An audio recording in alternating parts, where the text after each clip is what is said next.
નમસ્તે વિદ્યાર્થી મિત્રો. ધોરણ 4માં અત્યાર સુધીમાં આપણે 1 થી 5 ચેપ્ટર આપણે ભણી ગયા છીએ. ત્યારે આજે આપણે આપણું નવું ચેપ્ટર જોવા જઈએ તો પ્રકરણ 6 ભંગાર વિચનાર. પ્રકરણ 6 ભંગાર વિચનાર કે જે તમારા પાઠ્યપુસ્તકના પાના નંબર 60 ઉપર આપેલું છે. તમારા પાઠ્યપુસ્તકના પાના નંબર 60 ઉપર આપેલું છે. શું છે કે ભંગાર વેચનાર. હવે ભંગાર વેચનાર એટલે તમને ખબર હશે કે આજકાલ આપણે ઘણી વેસ્ટ વસ્તુ હોય અથવા બિનજરૂરી વસ્તુ હોય એ કામની ન હોય એટલે આપણે ગમે ત્યાં વેચી દેતા હોઈએ છીએ. બરાબર. તો આવી કોઈ દુકાન હોય એને ભંગાર વેચનાર કહેવાય. બરાબર. ભંગાર વેચનાર અને લેનાર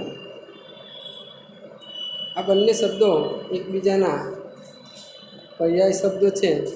તો આ ઉપરથી આજે આપણે જોઈશું કેટલાક પ્રશ્નો એને લગતા કે શું તમે શું કહો છો? શું તમને પણ ગણિત અઘરું લાગે છે? આવો એક સવાલ છે. બરાબર. તમે શું કહો છો? શું તમને પણ ગણિત અઘરું લાગે છે? તો હા, બરાબર. ઘણાને ગણિત ના આવડતું એને અઘરું લાગે, પણ જેને ગણિત આવડતું હોય તેને અઘરું લાગે નહીં. એટલે આ જવાબ જે છે એ વિદ્યાર્થીઓ પોતાની વાસ્તવિક પરિસ્થિતિ પ્રમાણે આપી શકે એમ છે. કેમ કે જેને ગણિત આવડતું હોય તો એના માટે સહેલું છે, પણ જેને ગણિત આવડતું નથી એના માટે અઘરું છે. એટલે પોતાની વાસ્તવિક પરિસ્થિતિ પ્રમાણે લખી શકે છે. એટલા માટે હું તમને એવું કહીશ કે મને ગણિત અઘરું લાગતું નથી. મને ગણિત અઘરું લાગતું નથી. જો તેનો નિયમિત મહાવરો કરવામાં આવે તો તે સરળ બને છે. તો તમારે પણ જવાબમાં એવું જ લખવાનું કે મને ગણિત અઘરું લાગતું નથી. જો તેનો નિયમિત મહાવરો કરવામાં આવે તો એ સરળ બની જાય છે. બરાબર. તો પહેલો જવાબ. બીજો સવાલ છે કે તમારા ગણિતના પાઠ્યપુસ્તકમાં સૌથી અઘરું શું લાગે છે? કે તમારા ગણિતના પાઠ્યપુસ્તકમાં સૌથી અઘરું શું લાગે? તો આપણે તો એમ લખી શકીએ કે મને તો ગણિતના પાઠ્યપુસ્તકમાં કશું અઘરું લાગતું નથી, પણ વિદ્યાર્થીઓને જરૂર અઘરું લાગે. એટલા માટે એ પોતાની વાસ્તવિક પરિસ્થિતિ પ્રમાણે પણ જવાબ લખી શકે છે. પણ હું તો અહીંયા તમને એવું શીખવાડું કંઈ પણ નહીં કે મારા માટે તો બધા જ મુદ્દા કે બધા જ વિષયો સરળ છે. બરાબર. ત્રીજો સવાલ છે સૌથી સહેલું પ્રકરણ કયું છે? તો મારા માટે તો બધા જ પ્રકરણો સરખા હોય એટલે મને તો બધા જ પ્રકરણો સરળ લાગે છે. પણ કદાચ તમારા માટે કોઈ ચેપ્ટર અઘરું લાગતું હોય તો તમે અઘરું કહી શકો, પણ મારા માટે તો બધા જ પ્રકરણ કેવા છે? સરખા છે. કેમ કે આપણે એનો સતત મહાવરો કરતા રહીએ તો કોઈ પણ પ્રકરણ આપણને અઘરું લાગતું નથી. બધા સરળ લાગે. ત્યાર પછી અહીંયા પ્રશ્ન 4 છે કે 1 કપ ચાની કિંમત કેટલી? આવું આપણે શોધવાનું છે. 1 કપ ચાની કિંમત કેટલી? બીજા લોકોને પૂછીને 1 કપ ચાની કિંમત શોધો. તમારા પાઠ્યપુસ્તકના પાના નંબર 61 ઉપર આપેલો છે. એના આધારે અહીં પહેલો એક સવાલ છે કે ચાની દુકાને તમે જાઓ. ચાની દુકાને જો ચાવાળાને તમે પૂછો કે 1 કપ ચાના કેટલા પૈસા થાય કે કેટલા રૂપિયા થાય, તો બાળક વાસ્તવિક પરિસ્થિતિ પ્રમાણે ચાની દુકાને જઈને પૂછીને પણ આ જવાબ લખી શકે છે. અને ના લખી શકતા હોય તો હું પણ અહીંયાથી કહું છું ચાની દુકાને 1 કપ ચાની કિંમત 5 રૂપિયા છે. 1 કપ ચાના કેટલા? 5 રૂપિયા. અત્યારે તો જો મોંઘવારી છે તો 5 કરતાં વધારે પણ થાય. કે એક આખી ચા લેવા જઈએ તો 15 કે 20 રૂપિયા થાય, તો 1 કપ ચા લેવા જઈએ તો આપણને 8 કે 10 રૂપિયામાં પડતી હોય છે. બીજો સવાલ છે હોટલમાં જાઓ તો હોટલની અંદર 1 કપ ચાના કેટલા રૂપિયા થાય? તો મિનિમમ 10 રૂપિયા તો થાય જ. હોટલની અંદર એક કપ ચાના કેટલા થાય? મિનિમમ 10 રૂપિયા થાય. તો તમે લખી શકો હોટલમાં એક કપ ચાના 10 રૂપિયા. જો એક વ્યક્તિ ચાની દુકાન ચલાવી રોજના 30 રૂપિયા કમાય છે તો તે 10 દિવસમાં કેટલા રૂપિયા કમાશે? ચાવાળો છે, ચાની દુકાન ચલાવીને રોજ 30 રૂપિયા કમાય તો 10 દિવસની અંદર એ કેટલા રૂપિયા કમાય? આ શોધવા માટે તમારે શું કરવું પડે? એવું લખવું પડે કે ચાની દુકાન ચલાવનાર વ્યક્તિ રોજના 30 રૂપિયા કમાય છે તો માટે 10 દિવસમાં તે કેટલા કમાય? એક દિવસના 30 રૂપિયા તો 10 દિવસના કેટલા? તો 10 દિવસમાં કેટલા કમાય છે એ શોધવા માટે તમે કરી શકો કે 30 ગુણ્યા 10. 30 ગુણ્યા 10 તો 30 ગુણ્યા 10 કરશો તો 30ને તમે 1 વડે ગુણીને 30 એકા 30 અને 30ની ઉપર એક મીંડું ચડાવી દોશો એટલે 10 વડે ગુણાકાર થઈ જશે. તો 30 દાન કેટલા થાય? 300 રૂપિયા થાય. તો એ ચાવાળો 10 દિવસની અંદર 300 રૂપિયા કમાઈ લે. બરાબર. ત્યાર પછી ચોથો સવાલ છે, અને એક મહિનામાં કેટલા કમાય? એક મહિનામાં કેટલા કમાય? તો આપણને ખબર છે સામાન્ય રીતે એક મહિનો એટલે 30 દિવસ થાય. એક મહિનાના કેટલા દિવસ થાય? 30 દિવસ. જો એ ચાવાળો એક દિવસની અંદર 30 રૂપિયા કમાતો હોય તો એક મહિનામાં કેટલા રૂપિયા કમાય? તો 30 ગુણ્યા 30 કરવા પડે. એક દિવસના રૂપિયા કમાય છે 30, મહિનાના દિવસો 30 છે, એટલા માટે આપણે 30 ગુણ્યા 30 કરી શકીશું. તો 30 ગુણ્યા 30 કરીએ તો તમે 3 ગુણ્યા 3 કરી 3 ગુણ્યા 3 કરી તો 3 તરી 9 થશે. કેટલા થશે? 9. પછી આપણે ગુણાકાર 30 વડે કરવાનો. આપણે કર્યો 3 ગુણ્યા 3 કર્યા, 3 ગુણ્યા 3 3 તારી 9 છે, પણ આપણે ગુણાકાર 30 ગુણ્યા 30 કરવાનો તો એ 2 મીંડા ચડાવવાના રહે. બરાબર. તો 30 ને 30 ગુણીએ તો 900 રૂપિયા જવાબ આપશે. બરાબર. તો આમ એ ચાની દુકાનવાળો એક મહિનાની અંદર 900 રૂપિયા કમાય. બરાબર. ત્યાર પછી આપણે આગળ જોઈએ.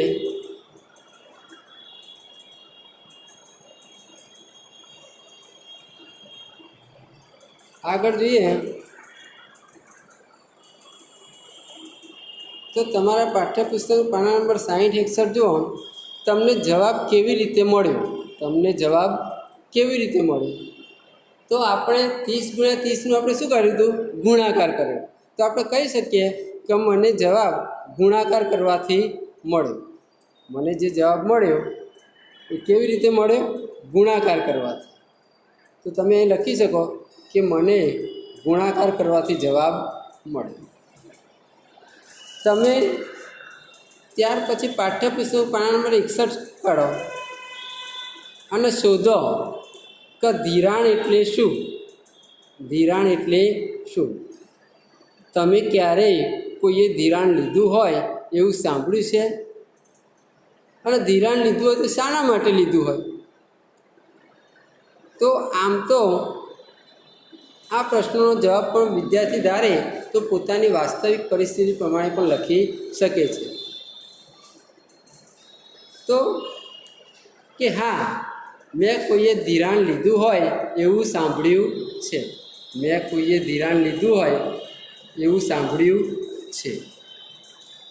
બરાબર. તેણે દુકાન શરૂ કરવા માટે ધિરાણ લીધું હોય. બરાબર. પણ ધિરાણ એટલે શું આપણે જોવા જઈએ કે સામાન્ય રીતે બેંકમાંથી અથવા તો કોઈ પેઢીમાંથી આપણે ઉછીની રકમ લઈએ એને આપણે ધિરાણ કહીએ. અને જ્યારે એ રકમ આપણે પાછી ચૂકવીએ ત્યારે વધારાની રકમ સાથે આપણે પરત કરતા હોઈએ તો વધારાની રકમ જે ચૂકવીએ છીએ એ વ્યાજ કહેવાય. ખ્યાલ આવી ગયો? એટલે આમ ધિરાણનો અર્થ એવો થાય કે ધિરાણ એટલે સામાન્ય રીતે બેંકમાંથી ઉછીની લીધેલી રકમ કે જે વધારાની રકમ સાથે પાછી ચૂકવવાની હોય છે તેને ધિરાણ કહે છે. બરાબર. અહીંયા તમારે એટલું બધું લાંબુ લખવાની જરૂર નથી, પણ એવું લખો હા મેં કોઈએ ધિરાણ લીધું હોય એવું સાંભળ્યું છે. અને શાના માટે લીધું હતું? તો કે દુકાન શરૂ કરવા માટે લીધું. તો તેણે કેટલું ધિરાણ લીધું? તેણે કેટલું ધિરાણ લીધું? તો આ જવાબ તમે વિદ્યાર્થી પોતાની પરિસ્થિતિ પ્રમાણે લખી શકે છે, બરાબર? કે જેટલા રૂપિયા લીધા હોય એટલા રૂપિયા લખી શકે. તો અહીંયા મેં 1 વર્ષ પછી અથવા તો 1 વર્ષ માટે 8,000 રૂપિયા ધિરાણ તરીકે લીધા છે. કેટલા રૂપિયા મેં લીધા છે? તો હું લખીશ કે 8,000 રૂપિયા ધિરાણ તરીકે લીધા. પછી કેટલી રકમ પાછી ચૂકવવાની હતી? હવે 8,000 રૂપિયા લીધા અને 1 વર્ષ પછી આ રકમ ચૂકવવા ગયો તો મારે 10,000 રૂપિયા ચૂકવવાના થયા. લીધા તો 8,000 પણ ચૂકવવાના થયા કેટલા? 10,000 રૂપિયા. તો લીધા એનાથી વધારે મેં ચૂકવ્યા. કેટલા વધારે ચૂકવ્યા? 2,000 રૂપિયા વધારે ચૂકવ્યા. તો 8,000 રૂપિયા ઉપર જે વધારાના 2,000 ચૂકવ્યા એ વ્યાજ ગણ તરીકે કોઈપણ બેંક અથવા તો પેઢી આપણી જોડે વસૂલાત કરતી હોય છે. ત્યાર પછી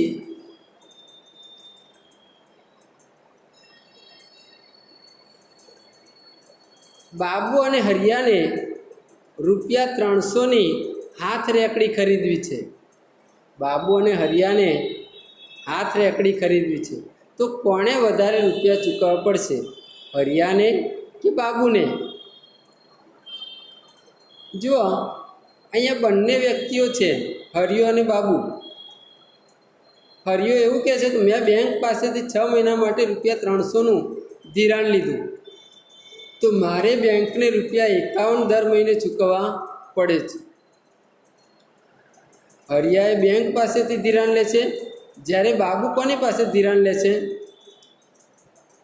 કે મેં ચુનીલાલ પાસેથી 300 રૂપિયાનું ધિરાણ લીધું, મારે તેમને 6 મહિના પછી 360 રૂપિયા ચૂકવવા પડશે. આ જે ચિત્રમાં બતાવે છે હરિયો છે, આ ચિત્રમાં જે છે બાબુ છે. બાબુ એક વ્યક્તિ જોડેથી ધિરાણ લે છે, જ્યારે હરિયો છે બેંક જોડેથી ધિરાણ લે છે. તો આપણે દરેકના કિસ્સામાં જોઈએ તો હરિયાના કિસ્સામાં બેંકને પછીથી ચૂકવવામાં આવતા નાણાં કેટલા છે? કે જે હરિયો છે તે 6 મહિના માટે ધિરાણ લે છે અને દર મહિને બેંકને 51 રૂપિયા જમા કરાવે છે.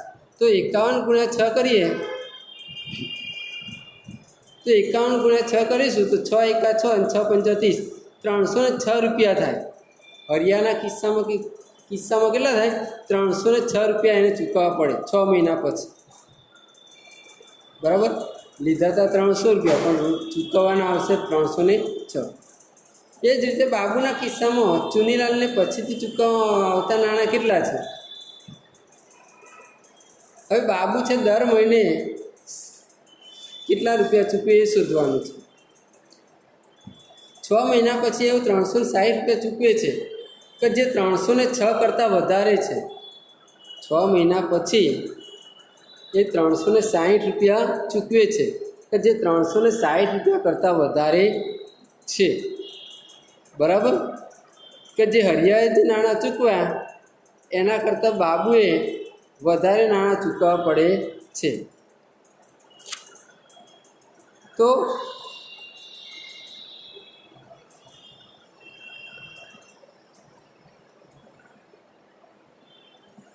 વધારે ચૂકવવા પડે છે તો કેટલા વધારે ચૂકવવા પડે છે? બાબુને ચૂકવવા પડતા વધારાના નાણાં કેટલા છે? તો એને 300 લીધા હતા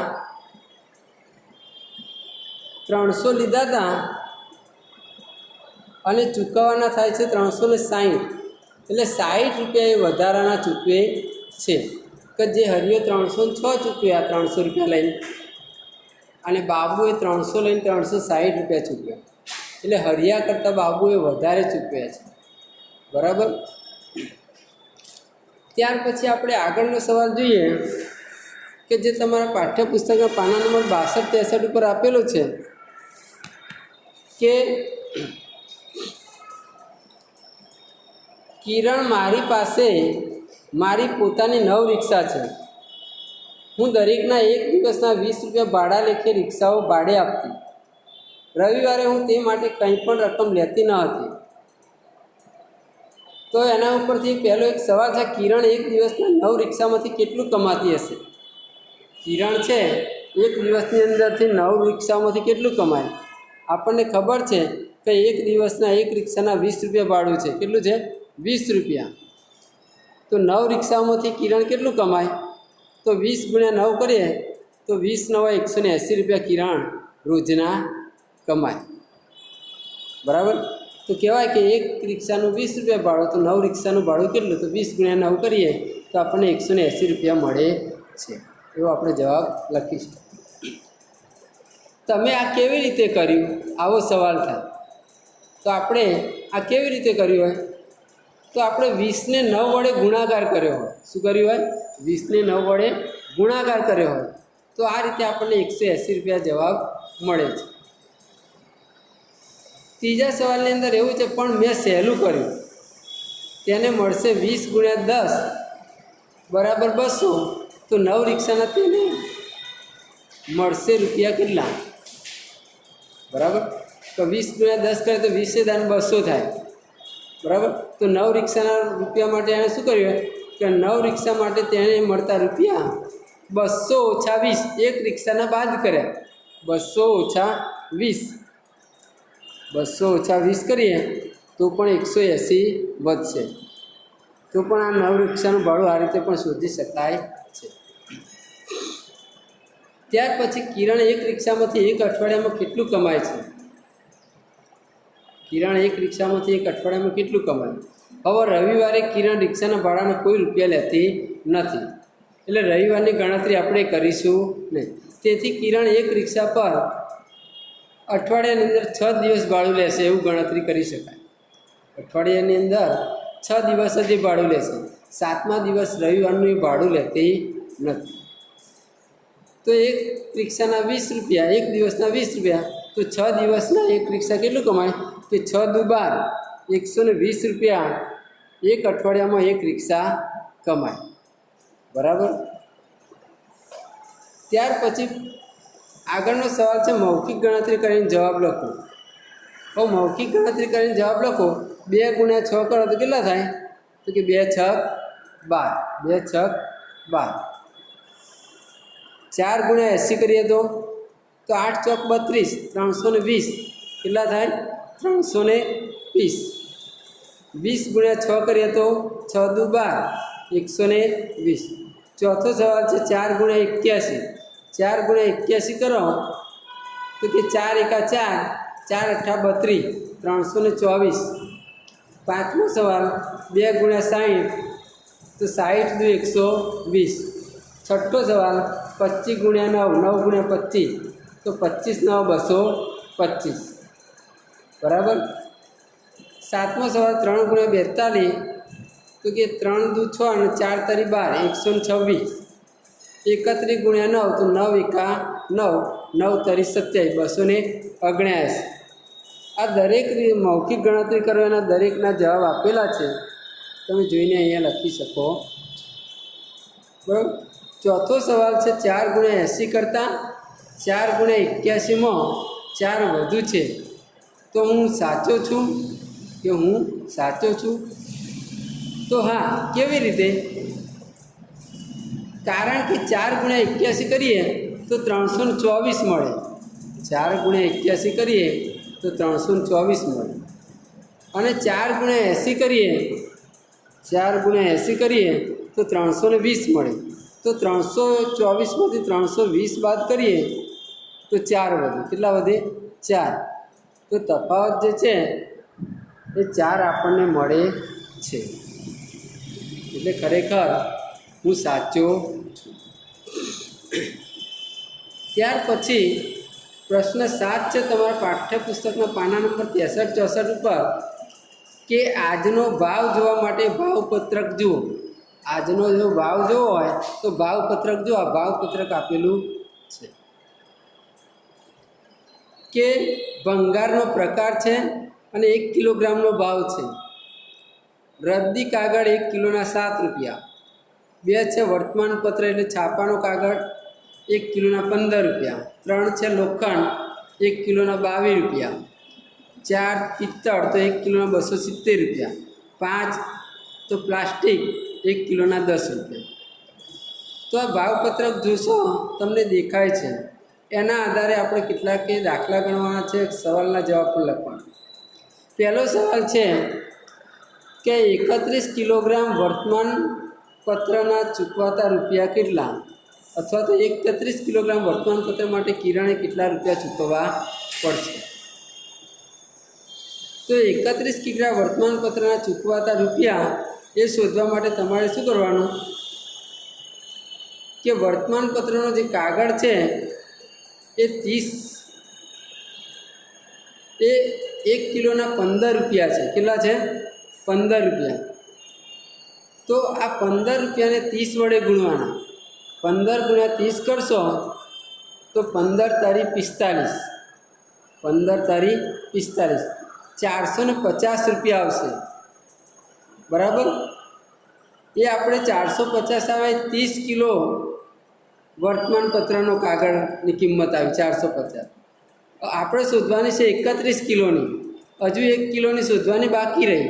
તો તમે 15 ગુણ્યા 1 કરી શકો છો. 15 ગુણ્યા 1, તો 15 ગુણ્યા 1 કરો તો 15 એકા 15. બરાબર. હવે 1 કિલોના 15 રૂપિયા આવે. આગળ આપણે 30 કિલોના શોધ્યા 450. હવે 450ની અંદર 15 રૂપિયા તમે ઉમેરો. 450 30 કિલોનો ભાવ શોધ્યો આપણે, અને 15 રૂપિયા 1 કિલોના છે. તો 450 + 15 કરો તો 465 રૂપિયા જે આવશે એ 31 કિલોગ્રામ વર્તમાનપત્રના ભાવ આવશે. એટલી કિંમત થશે. બરાબર. ત્યાર પછી આપણે આગળ સવાલ જોઈએ તો આગળનો સવાલ જે છે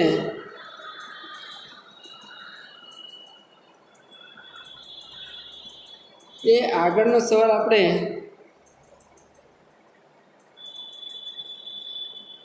કે 42 કિગ્રા વર્તમાનપત્ર માટે કિરણ કેટલા રૂપિયા ચૂકવશે. હવે 42 કિલો વર્તમાનપત્ર માટે કેટલા રૂપિયા ચૂકવે? આપણને ખબર છે 1 કિલો વર્તમાનપત્રની કિંમત 15 રૂપિયા. તો 42 કિલોના કેટલા ચૂકવાય?